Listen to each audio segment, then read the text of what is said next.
유튜브 시청자 여러분 안녕하십니까. 차 한잔의 도로온 도담 시간입니다. 오늘의 논담 제목은 타락한 예수의 배후에는 이기적인 유전자가 있는가 하는 제목으로 방교사님과 도로온 도담을 갖도록 하겠습니다. 방교사님 안녕하십니까. 반갑습니다. 야, 파도 소리가 굉장히 센데요. 예, 그렇습니다. 우리 마을보다 더 셀 것 같습니다. 예, 이게 지금요, 여기가 어디냐면은, 기장의 용궁사의 좀 북쪽입니다. 북쪽으로 한 500m 정도 떨어진 곳인데요. 여기가 어디냐면은, 저 앞에 보이는 제법 큰 건물이 저게, 아난티 힐튼 호텔이 되겠습니다. 호텔이 되고요. 예, 호텔이군요. 왼쪽으로 쭉 보여드리면은,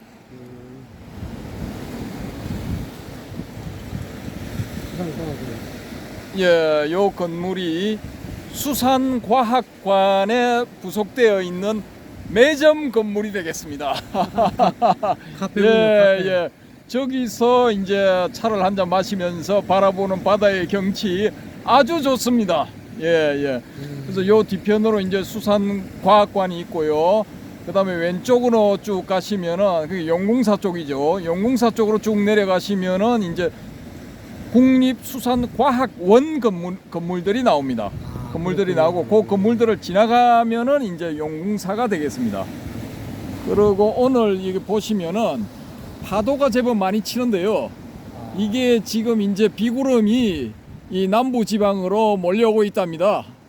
예, 저기 저 서해 바다를 남서해 바다를 지나서 이쪽으로 몰려오고 있기 때문에 지금 그 영향을 받아서 이제 파도가 조금 치는 것이라고 볼 수가 있겠습니다. 파도 소리가 굉장합니다. 예, 이걸 이제 해조음이라고 하는데요.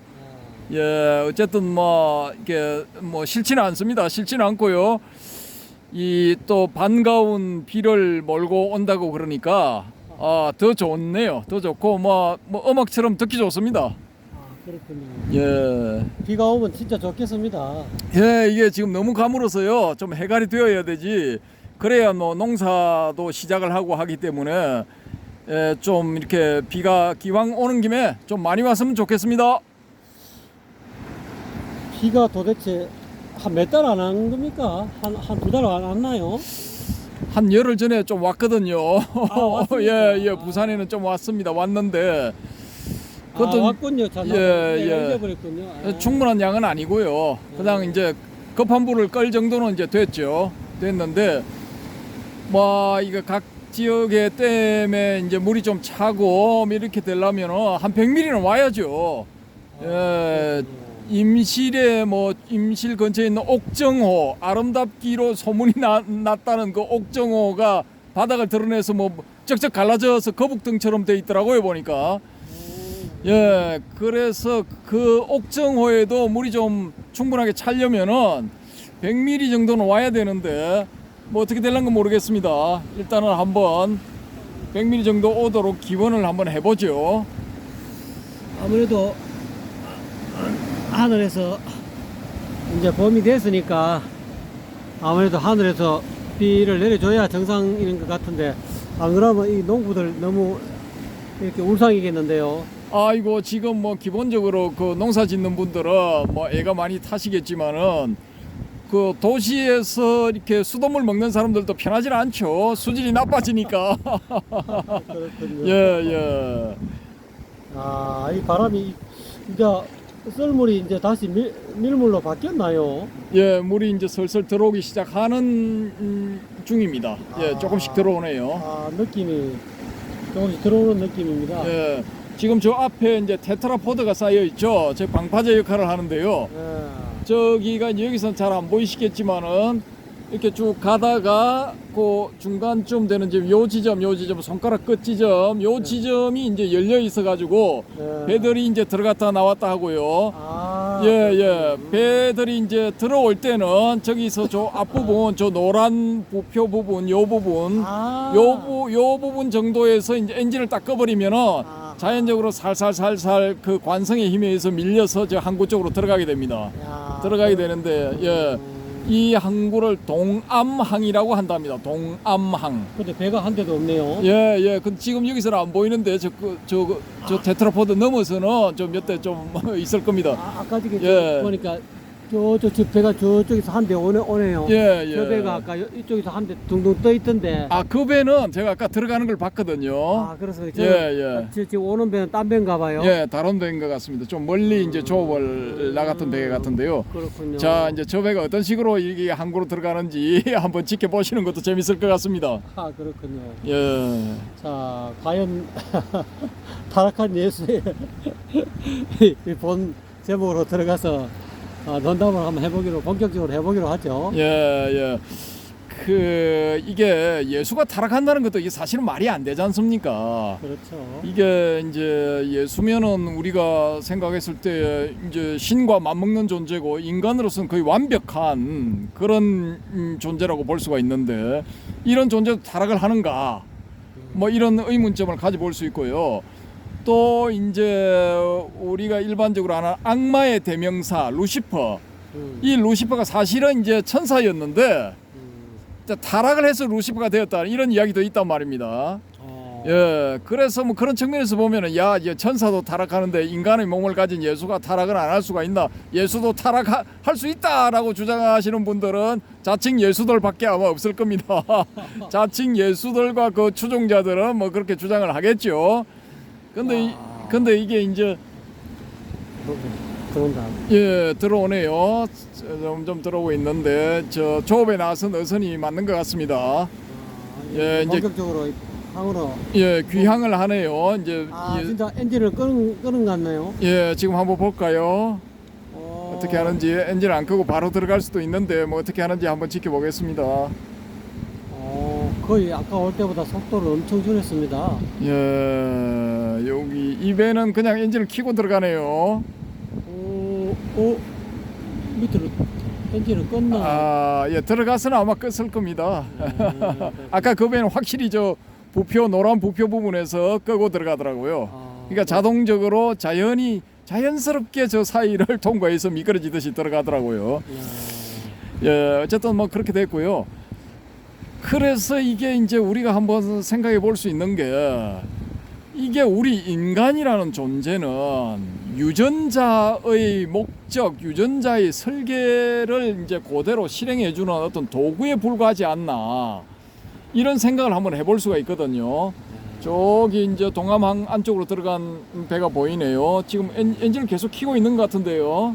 계속 켜고 들어가네요, 저 배는. 예, 그래서 엔진 끈 것 같은데.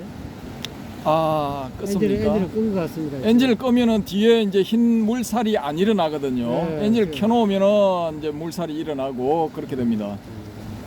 예, 어쨌든 간에 이제 그 여기서 등장하는 유전자가 없는 사람은 없죠. 동물도 유전자가 다 있고 식물도 유전자가 다 있고 생명체는 다 유전자가 있게 되겠죠. 그런데 이제 우리가 여기서 검토해야 될 부분 이기적인 유전자, 셀피시 지인은 누가 이제 이 제시를 한 개념이냐면은 리처드 도킨스라고 유명한 진화 생물학자가 있습니다. 예, 이 양반이 1976년에 책을 한 권 냈는데 그 책 제목이 더 셀피시 지인이 되겠습니다. 이 한글로 번역하면 이기적인 유전자 이렇게 되죠. 누구든지 다 이기적인 유전자는 조금은 있는 것 같은데. 근데 이 양반은 유전자 자체가 이기적이다 이거죠. 유전자 자체가. 예, 이타적인 유전자는 없다라고 보더라고요, 이 양반은. 그래서 이 책도 이제 영국에서도 뭐 센세이션을 일으켰고 뭐 유럽 각국이라든지 아니면은 뭐 미국, 캐나다 뭐 이런 데로 이제 번역이 되었고요. 일본, 중국, 한국 이런 데 다 번역이 돼서 이제 아주 열렬한 추종자들을 많이 만들어냈거든요. 이 사람들이 이제 그 추종의 끝에 종착점은 어디냐? 대부분이 이제 무신론자가 되는 겁니다. 우리가 믿었던 신이라는 그런 존재는 우리가 꾸며낸 가공의 존재일 뿐이고 사실은 우리 몸속에 있는 유전자 이건 뭐 확인이 되었으니까 현미경으로서 확인이 되고 기타 등등 여러 가지 있고 실험이나 관찰을 통해서 확인이 되었으니까 있는 건 유전자뿐이다 라는 것이죠. 그래서 이제 유전자가 사실상 신의 자리를 대신하게 되는 그런 일들이 막 일어났던 겁니다. 예. 그래서 지금도 이 이기적인 유전자 책은 인기리에 팔리고 있답니다. 예전에 처음 나왔을 때만은 못하지만 그래도 지금도 뭐 인기가 있는 편이랍니다. 편인데 그러면 그 책 영향으로 굉장히 사회주의가 발달하겠는데요.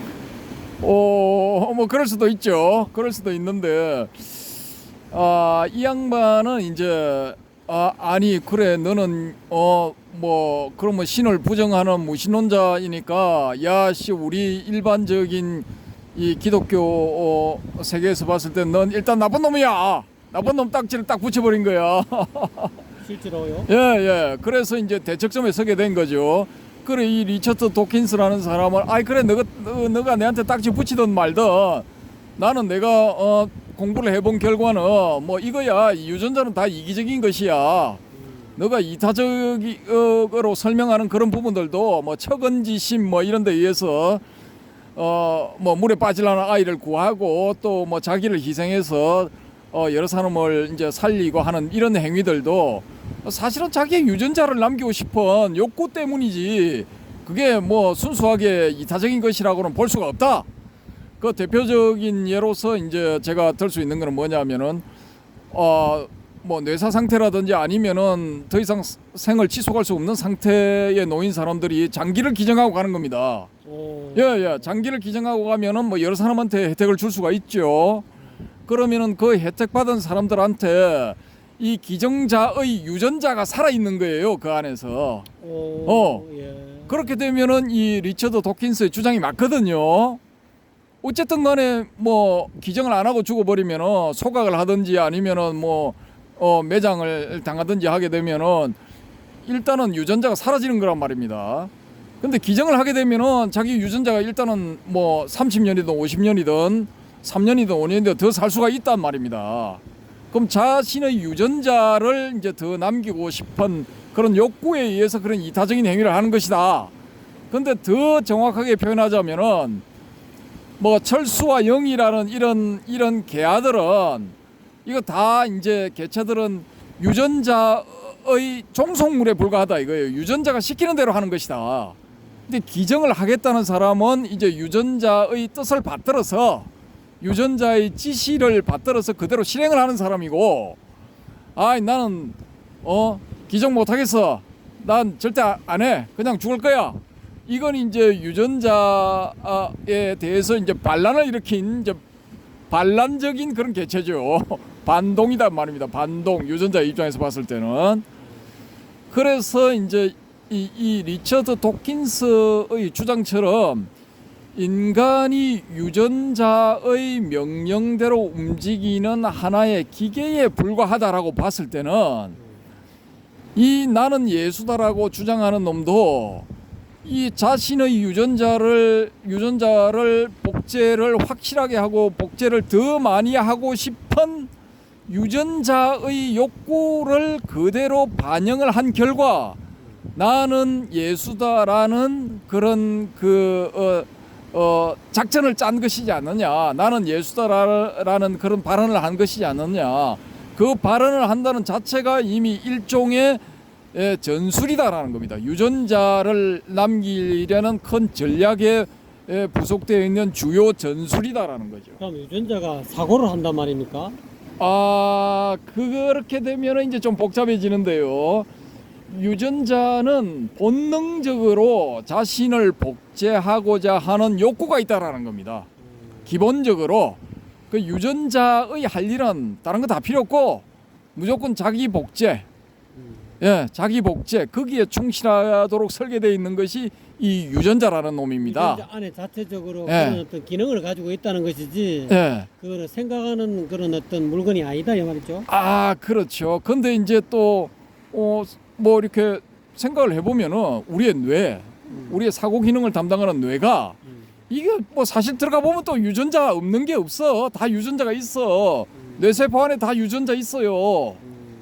그러면은 이 유전자가 또 생각을 안 한다라고도 단정 지을 수 없는 거예요. 생각을 조절한다, 조정한다, 조종한다. 그렇게 해도 이제 조절을 한다고 해도 이 유전자가 어떤 생명체라고 볼 수가 있는 거죠.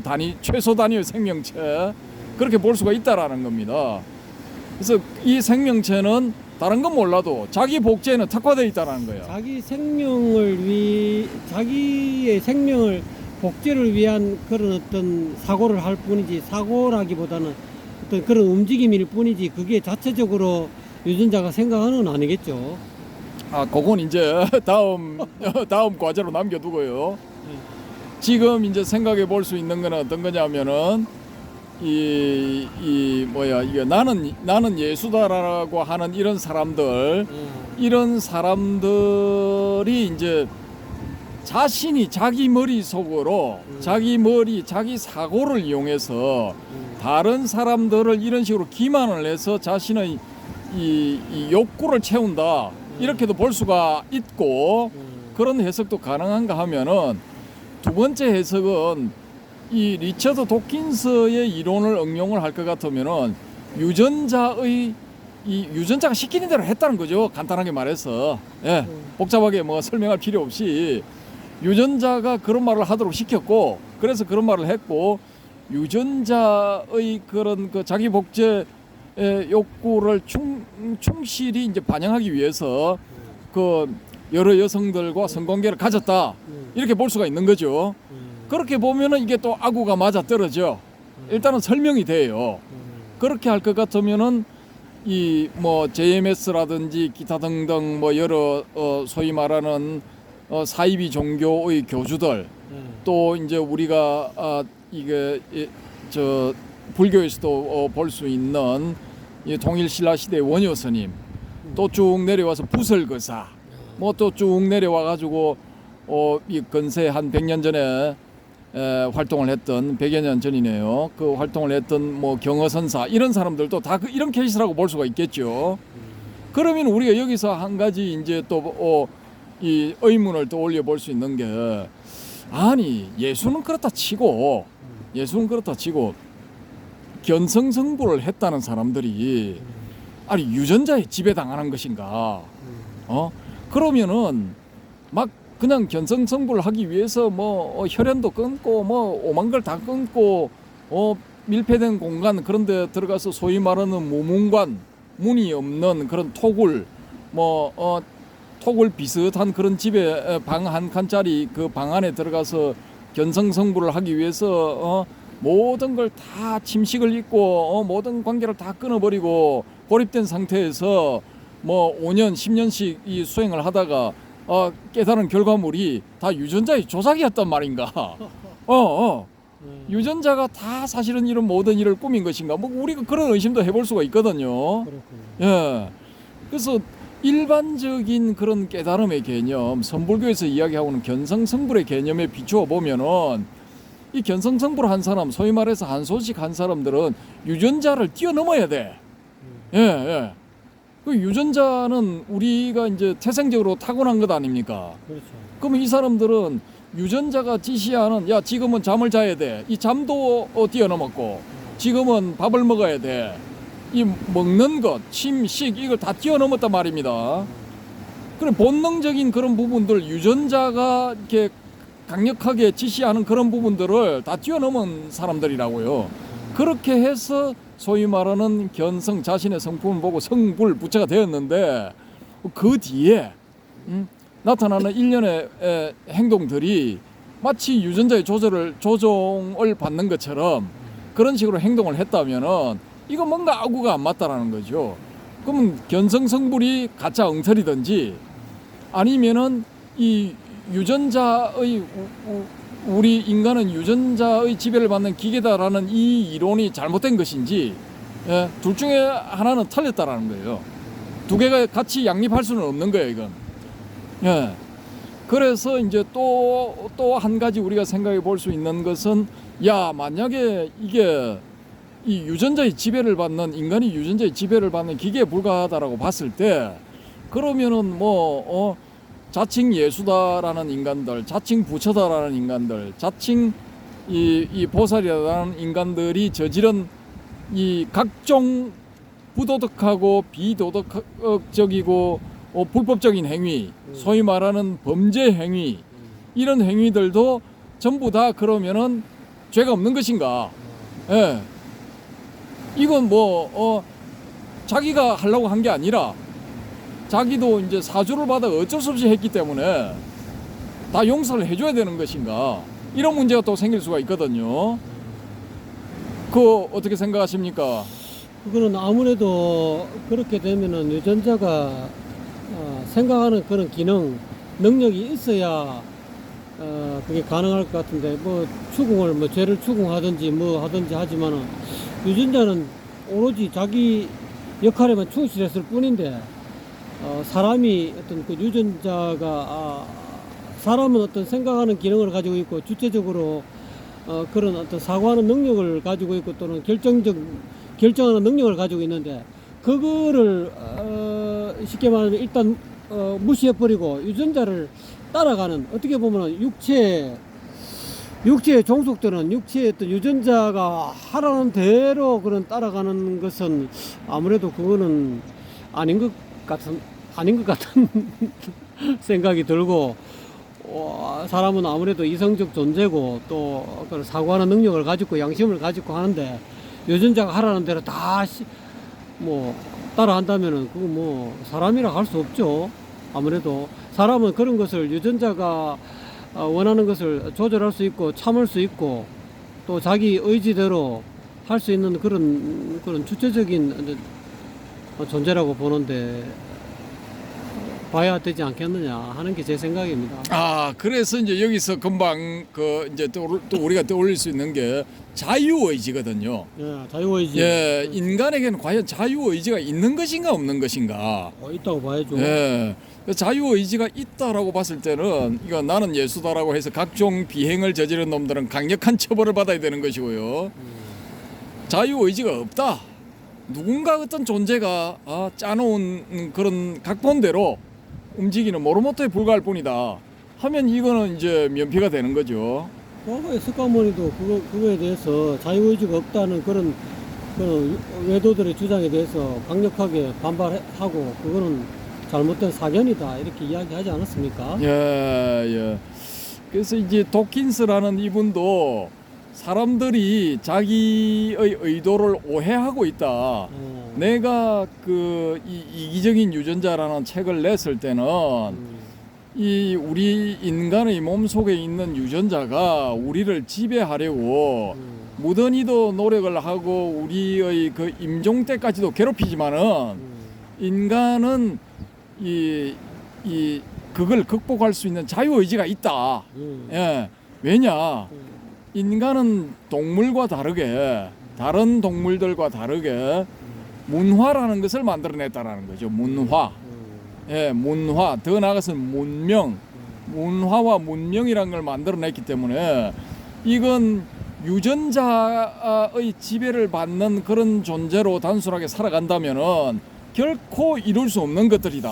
앞에 문화 앞에 문화나 문명 앞에 정신을 잡아넣어야 좀 더 이해가 쉽지 않을까요? 예, 뭐 그렇게 정신문화, 정신문명. 그렇게 되겠네요. 그래서 이제 이런 문화와 문명, 이제 윗대 선대로부터 받아온 문화와 문명을 더 발전시키려고 하는 이 노력들, 이런 게 반영되어 가는 것을 이분은 뭐라고 표현을 했냐면은 밈이라고 표현했어요. 밈. 예, 그렇게 해서 문화와 문명에도 우리가 인위적으로 생명을 한번 부여해 보자라는 것입니다. 이게 점점 더 발전해 나가는 이 과정을 대를 이어갈수록 발전해 나가는 이것을 이 문명이 삶을 계속해 나간다. 문명이 스스로를 발전적으로 복제해 나간다. 라는 이런 개념을 적용을 해서 이 현상을 밈이라고 부르자. 밈. 그렇게 해서 한때 이제 밈 현상이 이제 막 일종의 이 신드롬처럼 막 퍼지기도 했거든요. 한 2000년 전후 해가지고 막 퍼지고 그 밈을 연구하는 밈학이라는 게 또 만들어졌어요. 밈학. 그렇군요. 예, 그렇게 해서 막 퍼졌거든요. 그래서 이 리처드 도킨스는 나는 신이라는 존재를 인정을 하지 않지만은 인간이 이런 그 놀라운 성취를 이루어낼 수 있다라는 것을 나는 강조를 하고 싶다. 신의 존재 여부와 별개로 우리 인간이 그런 뛰어난 존재다. 그리고 우리 인간은 우리 몸속에 들어있는 유전자, 우리를 조절을 하고 조정을 하고 해서 자신을 복제해 나가는데 이용해 먹으려고 하는 그런 유전자, 그 유전자를 뛰어넘을 수 있다. 예, 극복할 수 있다.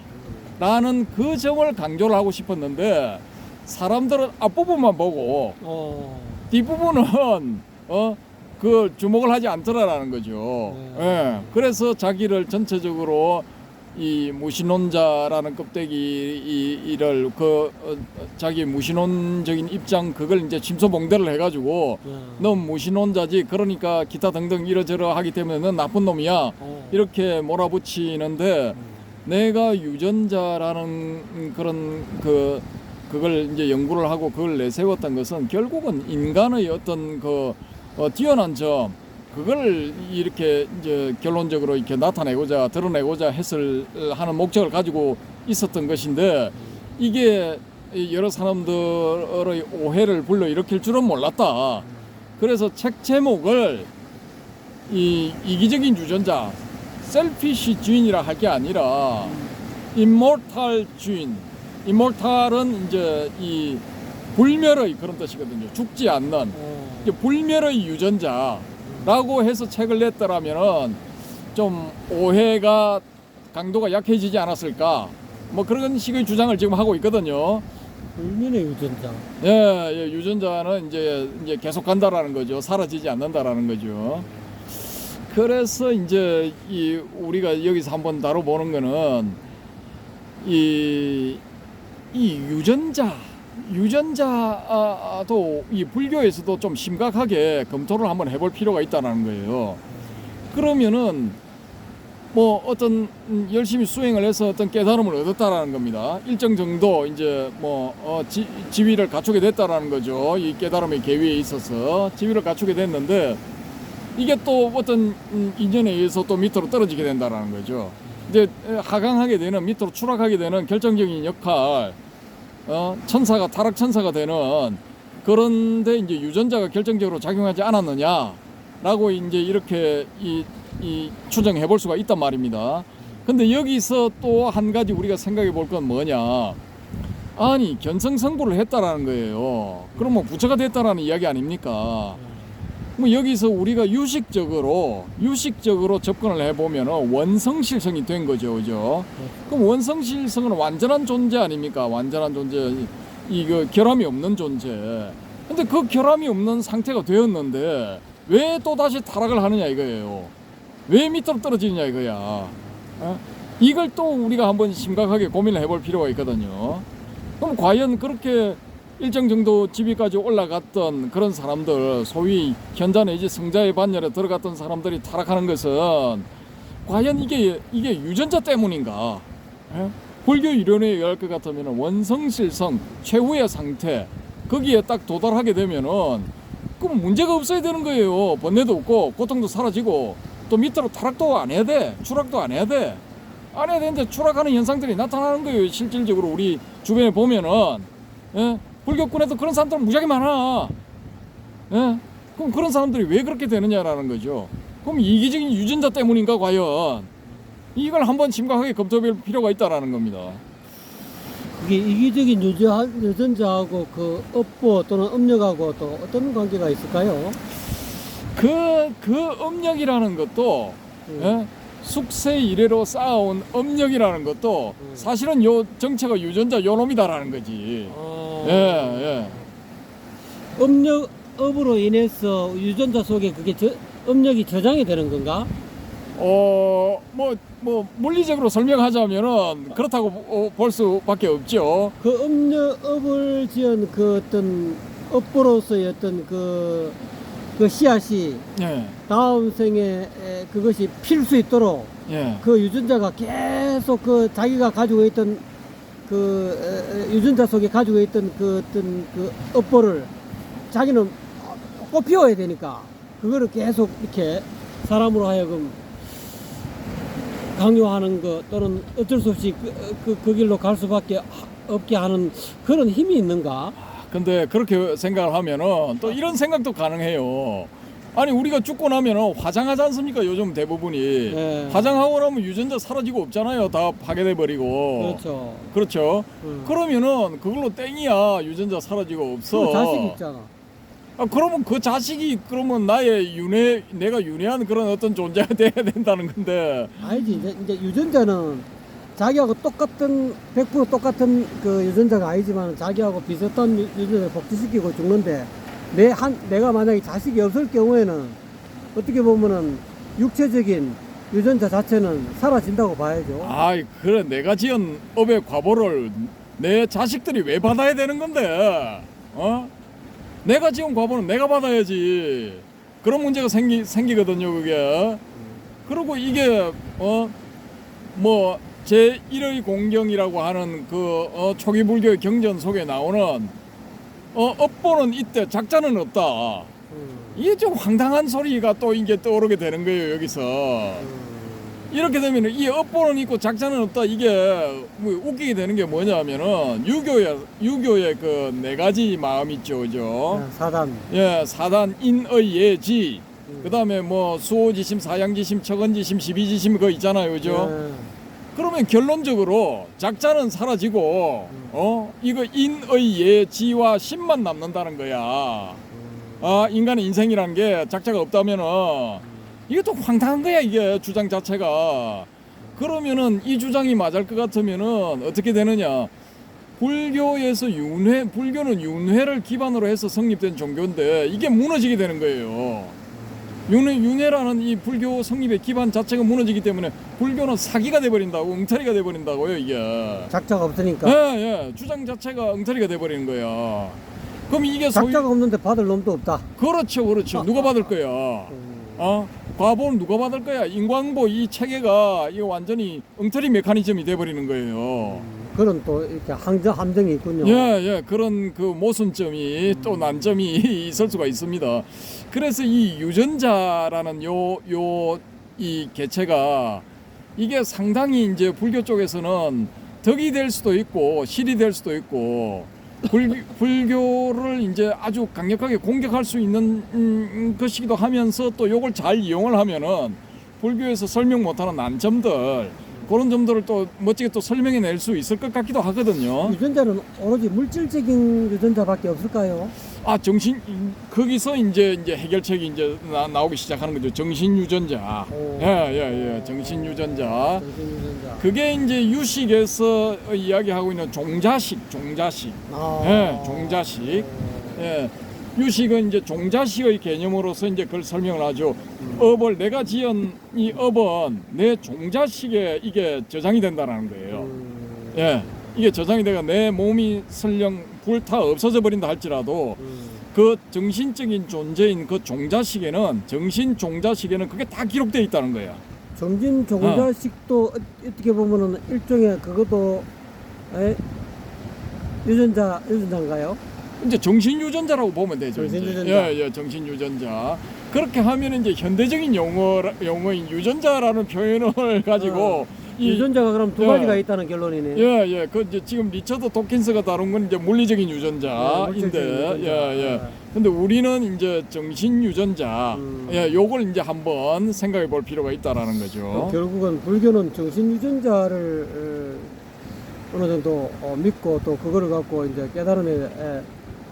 깨달음의 내용으로 썰을 푸고 있는 거라고 볼 수도 있겠네요. 예.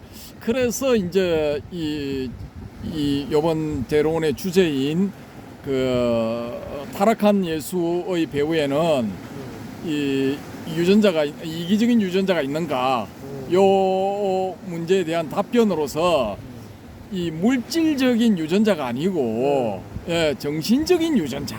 그러면 그건 이기적인 유전자는 아니고 업보로서의 어떤 종자식에 저장된 유전자. 그렇죠. 이 정신적인 유전자는 이제 이게 자기를 복제하고자 하는 능동적인 기능보다는 어떤 그 업의 기록들 네. 그걸 이제 수용하는 그런 이제 그 수동적인 그런 수용적인 그런 이제 존재라고 정신적인 존재라고 볼 수가 있겠죠. 그렇게 되어야만이 이게 이야기가 아구가 맞아 떨어지는 거야. 불교 이야기가 그렇게 해야만이 이 윤회가 있게 되는 거고 또 인과응보도 가능해지게 되는 겁니다. 그렇지를 않고 그냥 이 물리적인 유전자 이것만 있다라고 했을 경우에는 내가 불타 없어져 버리면은 나의 업도 그것과 함께 사라져 버리는 겁니다. 예. 그러면 불교 자체가 이게 성립이 안 되는 거죠. 그래서 이제 요 문제도 제가 이제 한번 거론을 해보자고 말씀을 드렸던 건데 일단은 이제 1차적인 답변은 이 타락한 예수들의 뒤에는 이기적인 유전자가 좀 작용을 하는 것 같아요. 일단은 그래 이게 이제 복제를 해내라.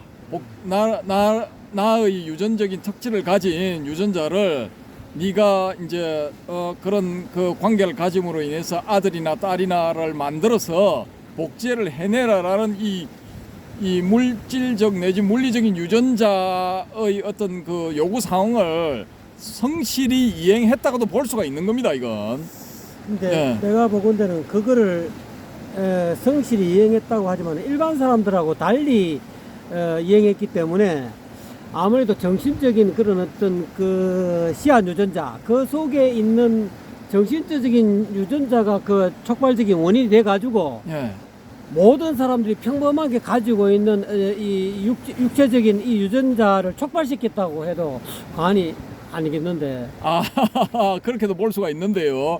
근데 아까 제가 말씀드린 것처럼 요 정신적인 유전자는 수용의 기능만 하지 지가 무슨 뭐 능동적으로 뭘 해라 하는 것은 사실은 이제 저는 아니다고 보고요. 이제 그런 것들을 다 담아서 다음 세대로 다음 윤회의 주체로 물려준다라는 거죠. 다음 윤회의 주체로. 근데 이제 나는 예수다라고 주장을 하면서 온갖 악행을 저지르는 이런 인간들의 입장에서는 이제 살다가 때를 만난 거야. 꼭 그렇게 하고 싶은데 내 안에서 누군가가 충동을 하는 거야. 뭔지는 모르겠지만은 뭔가 본능적인 측면에서 자꾸 그걸 내가 그런 은행을 하도록 시켜. 자꾸 그렇게 되도록 시켜. 그럼 그걸 충실히 따랐는데 일만은 너무 오바를 한 거야. 그걸 하고 싶은 차에 그걸 등을 떠밀었으니 얼마나 좋겠어요. 적극적으로 나선 거야. 요런 부류 중에 연쇄살인마의 부류도 들어가요. 연쇄살인마. 살인을 하고 싶어 죽겠는데 사람을 죽이고 싶어 환장하겠는데 그 놈의 안에 있는 어떤 유전자가 그걸 자꾸 부추기는 거야. 살인하라고. 그러면은 이건 이 사람을 죽이는 게 왜 그러면 자기 유전자를 복제를 하는데 도움이 될 것인가? 이걸 한번 생각해 볼 수가 있죠. 살인마 X가 있다. 이 X가 다른 사람들을 막 연쇄적으로 죽이는 게 이 살인마 X의 유전자를 복제를 하는데 어떤 도움이 되는 것인가? 전혀 도움이 안 될 텐데. 안 될 수도 있고 될 수도 있죠. 요건 이제 또 차기 과제로 한번 남겨놔 봅시다. 왜냐하면은 이 영국인으로서 코린 윌슨이라는 사람이 있어요. 1930년대 초반에 태어나서 2010년경인가 이분이 이제 2010년인가 12년인가 그쯤에서 이제 사망을 하셨는데 이 참 재밌는 분이야. 이 사람이 이제 영국의 이제 노동자 가정에서 태어났어요. 노동자 가정에서 태어나서 처음에 초기에 알려지기로는 이제 초등학교 중퇴 이렇게 알려졌는데 지금은 보니까 뭐 중학교 중퇴인가 뭐 중학교 졸업인가 뭐 이렇게 알려지더라고요. 근데 이분이 이제 먹고 사는 문제로 장남인가 아마 그럴 겁니다. 그래서 가족의 생계를 이제 일정 부분 책임을 져야 하니까 열심히 일을 했어요. 여러 가지 직업을 거치면서. 근데 그 틈틈이 노는 시간에 연애를 한 게 아니고 이 양반은 어디를 갔느냐? 대영 제국 도서관으로 가서 짱 박혀 가지고 막 여러 가지 책을 보기 시작한 거예요. 그게 10년 정도 쌓이니까 자기가 그냥 책을 한 권 썼어. 그게 아웃사이드라는 책이에요. 그래서 그 책이 나오고 난 다음에 영국이 발칵 뒤집어졌어. 뒤집어져가지고 야씨 뭐 천재가 나왔다 해가지고 노동자 가정에서 천재가 태어났다 해가지고 막 개천에서 용났다 이거지. 그래 막 생 난리가 나서 영국의 유명한 저명한 인사들이 야 이런 천재는 처음 봤다라고 막 뭐 부추기고 뭐 이렇게 졸제 천재가 된 거야. 근데 아웃사이드라는 책을 제가 이제 대학에 입학해서 1982년도에 이 선배가 주길래 받아서 읽다가 그냥 대충 보고 말겠다. 표지만 보고 제목만 보고 그냥 자자 이렇게 하고 봤는데 그냥 빨려 들어가지고 밤새도록 밤을 새면서 그걸 다 봤어. 무지하게 재밌어. 근데 이 사람이 쓴 책 중에 어떤 책이 있느냐 하면은 살인의 철학이라는 게 있어요. 살인의 철학. 살인자들 특히 연쇄 살인마들은 어떻게 해서 연쇄 살인마가 되었는가? 어떻게 해서 살인을 그렇게 좋아하는가? 그 과정을 파헤친 책이에요, 이 책이. 아웃사이더요. 아니 이 살인의 철학이라는 게 있어요. 살인의 철학. 예. 그래서 아웃사이더는 이제 문학 작품들 속의 주인공들, 그 주인공들의 이제 이 의식의 흐름을 이렇게 쫓아가면서 거기에 대해서 평론을 해놓은 거예요. 그 비평을 하면서 이제 일종의 문학 비평, 문화 비평 이런 걸 겸한 그런 책이거든요. 그래서 아웃사이더도 재밌고 살인의 철학도 재밌어요. 읽어보면은 아주 재밌는데 여튼간에 이 연쇄 살인을 하는 사람들도 나름대로 철학이 있다 이거야. 예, 자기 나름대로의 철학이 있어. 철학이 있는데 그 철학을 만들어 준 게 리처드 도킨스가 제안한 이기적인 유전자. 이 유전자 이놈이 만들었을 가능성이 있어요. 제가 봤을 때는. 그러니까 이제 그런 점들도 이제 불교 유식 사상과 더불어서 한번 검토를 해볼 만하거든요. 그래서 이제 제가 일단 오늘 떼놓은 것이고, 일단 오늘의 주제를 다시 이제 한번 검토를 해보면은, 이 여튼간에 제가 봤을 때는 이 타락한 예수들, 이 예수들은 타락하는 과정에 있어서 출발점도 그렇지만은 그게 가속이 되거든요. 타락의 강도가 점점 심해져. 그리고 그 타락에서 빠져나오지를 못해. 예. 맞아요. 경허선사 같은 경우는 자기가 스스로 조절을 하면서 빠져나왔거든요. 근데 그리고 경허선사 같은 경우에는 이게 여성의 의사에 반해서 뭐 강제로 하는 그런 짓은 절대로 안 해.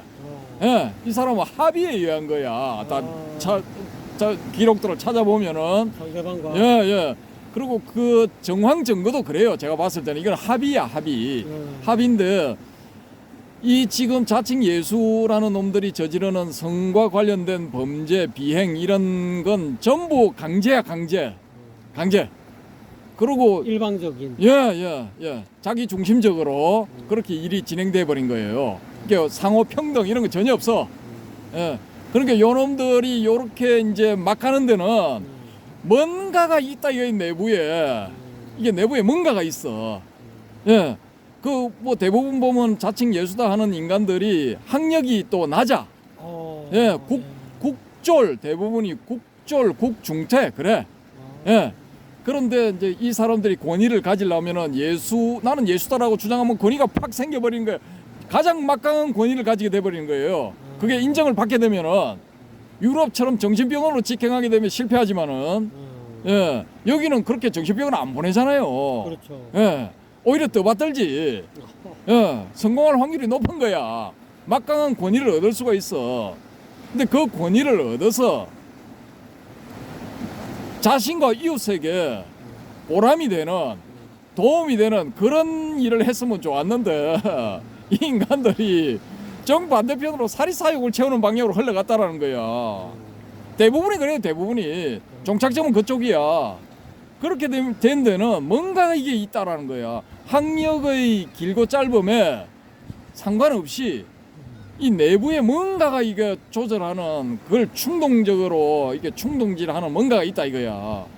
그러면 그 강한 충동은 불교의 초기 불교, 부파 불교, 또 이 대성 불교에서 공이 두드려 맞는 온 중에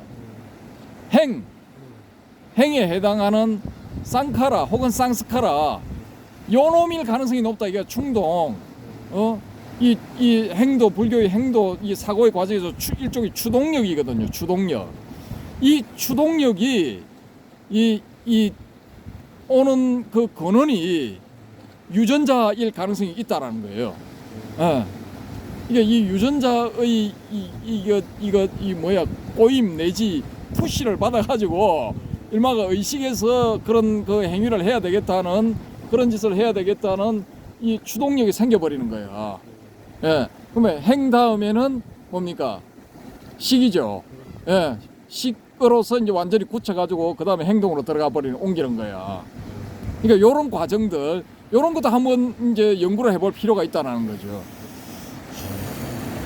그게 참 유전자라고 하기에는 참 저기한 것 같고, 그러면 뭐 불교에는 뭐 업설이 있는데 그 업설과 유전자, 지금 금방 방가사님이 이야기한 그런 어떤 근본 원인이 유전자가 촉발시켰다 라고 이렇게 주장을 해야 완벽한 그 해설이 되는 겁니까? 안 그러면 업설로서 또는 그 아까 저기 종자식으로서 전향된 그런 업력, 그런 업력에 의해서 어쩔 수 없이 그렇게 그 사람과 또는 그 대학생들과의 또는 피해 여성들과의 어떤 그런 어떤 업력에 의해서 어쩔 수 없이 내가 전생에 당한 거니까 내가 갚아주겠다 하는 그런, 자기는 과거를 알지 못하지만은 과거생에 그렇게 당한 기억이 있기 때문에 그런 종자식으로 저장되어 있기 때문에 그것이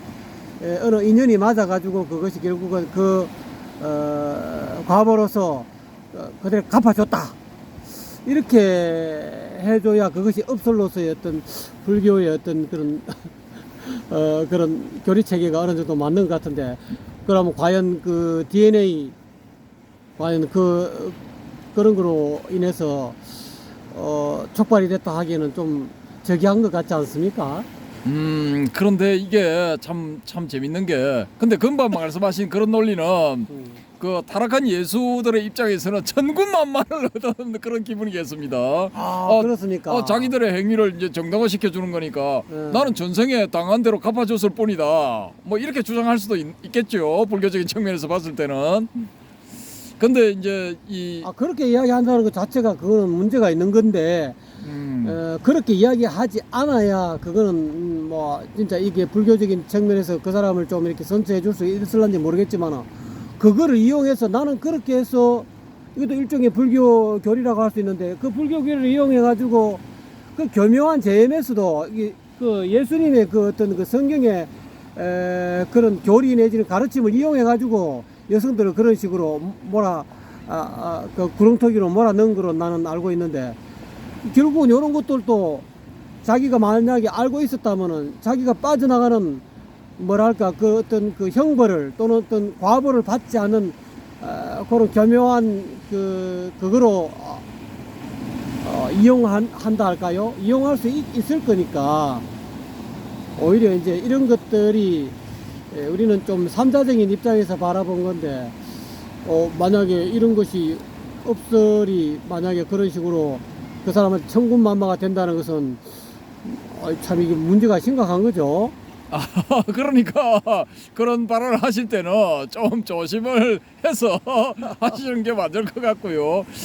그 다음에 이제 물론 이제 불교적인 측면에서 봤을 때는 뭐 그런 것도 가능하죠. 가능한데 이게 이제 똑같이 이제 어떤 어려움에 처했다든지 아니면은 기타 억울한 일을 당했을 때 이제 반응하는 방법이 다를 수가 있다라는 겁니다. 그렇죠. 예. 그래서 이제